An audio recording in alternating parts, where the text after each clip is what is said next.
Recorded Books presents an unabridged recording of Clementine, Friend of the Week, by Sara Pennypacker, narrated by Jessica Almasy and directed by Josie Holtzman.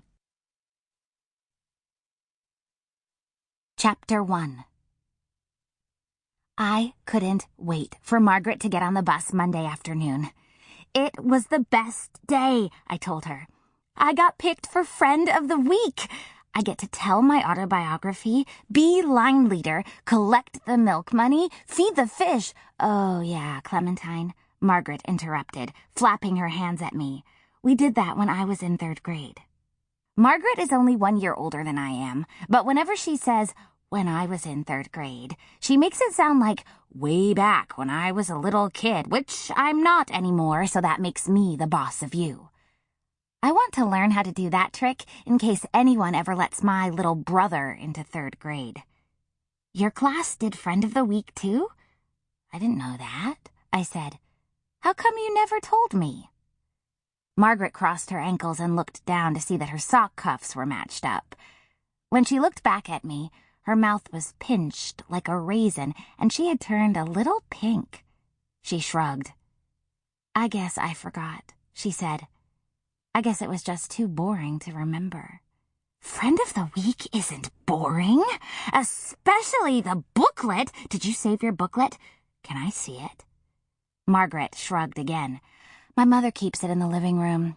It's very important to her because it's all about my valuableness. I think she likes to have it around whenever Mitchell drives her crazy.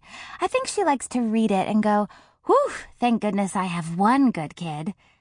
You probably shouldn't touch it. I won't hurt it, I said. I'll be careful. Let's read it when we get home. Margaret looked worried, like she was trying to think up something and couldn't. But then she shrugged a 3rd time and said, sure, okay, sure. I suppose. So, when we got home, we rode the elevator down to my apartment to say, hi, Mom, bye, Mom, I'm going to Margaret's, okay? Okay, to my mother. Then we rode the elevator up to the 5th floor, where Margaret's apartment is.